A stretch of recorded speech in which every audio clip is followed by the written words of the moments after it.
So, good day students, and welcome to the fifth nugget on biomass for energy. The four previous nuggets have dealt with the photosynthesis process with cells, with special emphasis on cell walls and membranes, with biomass from terrestrial plants and biomass from society. So by now you have come to understand that biomass comes in very many different forms and originates from different sources. Maybe you have also heard people talking about pyrolysis or liquefaction or gasification or ethanol fermentation or other processes.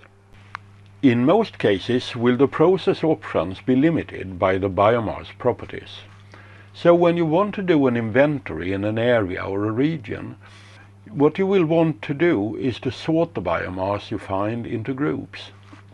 So you want to classify the biomass so as to recommend different routes for utilization for different types of biomass. So we will now talk a bit about the overall properties of biomasses. From the previous nuggets in this lesson, you are well aware about some of the most fundamental differences between different types of biomass. Some biomasses have cell walls, others do not. Some biomasses are liquid, others are not. Some biomasses are energy rich, others are not, etc. I think one of the best compilations of the terminology within the bioenergy field is the one put together by the United Nations Food and Agricultural Programme in 2004. So I will suggest that you learn that terminology. Go to the homepage of FAO.org. Then search for the report named Unified Bioenergy Terminology. You can download the report as a PDF file. It is only less than 60 pages and it will be of a great help to you, not only in this course but also for the future. You may also want to download the conference paper by Tumulugo et al. In this paper, I'd want to emphasize Table 1, in which the authors try to set up a classification scheme.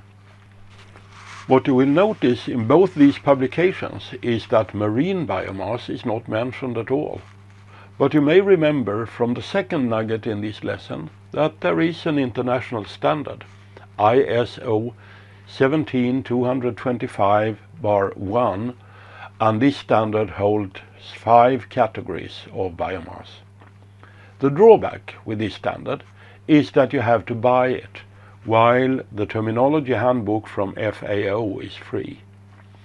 So let us look at the 5 categories suggested in the ISO standard and discuss their overall properties, but we will use the terminology of the FAO.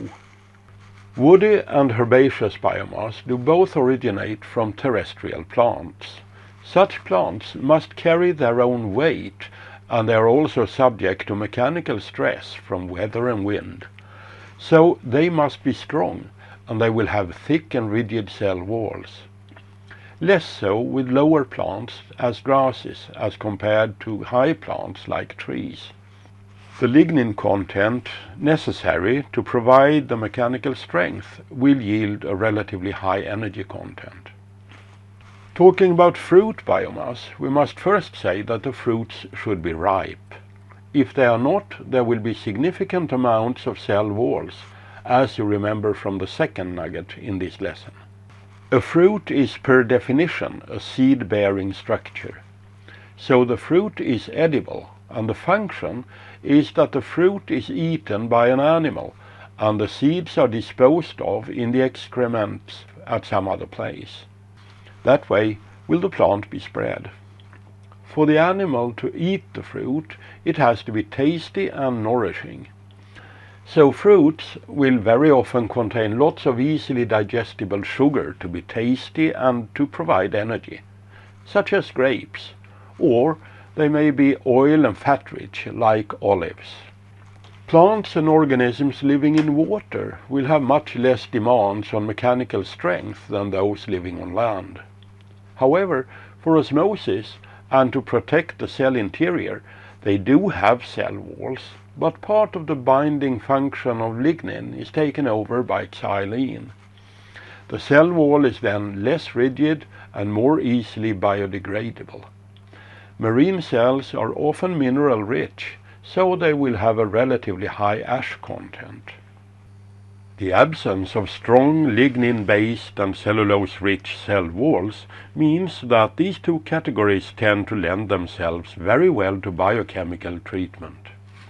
The major processes are anaerobic digestion to produce biogas or fermentation to produce alcohol. As you've understood from Chapter 1.3 in the BusyPlan Handbook, is the performance of an anaerobic digester depending on the chemical composition of the substrate. One of the most important things is the molar ratio of carbon to nitrogen. To obtain a proper ratio, you may have to blend a portion of cattle dung or chicken litter with a certain amount of grass clippings or something else. If two or more types of biomass are brought together to obtain a substance that is adapted to a specific process, then this is called a blend. A blend is intentionally produced to meet certain demands. A well-controlled blending station may provide the following process with a reasonably constant feedstock, and the process may then be optimized. The biomass fraction of household waste is typically composed of a mixture of paper and textiles and wood products and waste food and whatever. And this is called a mixture. The proportions and the properties of a biomass mixture are non-predictable. So to utilize a biomass mixture in the energy system, you will have to have a very robust process. So blends and mixtures put high demands on the local handling system and on the process solutions used. You will realize that the 5 groups of biomass mentioned so far does not suffice to describe the variation in biomass properties. Looking at Table 3 and Figure 3 in the FAO report will make you a bit confused.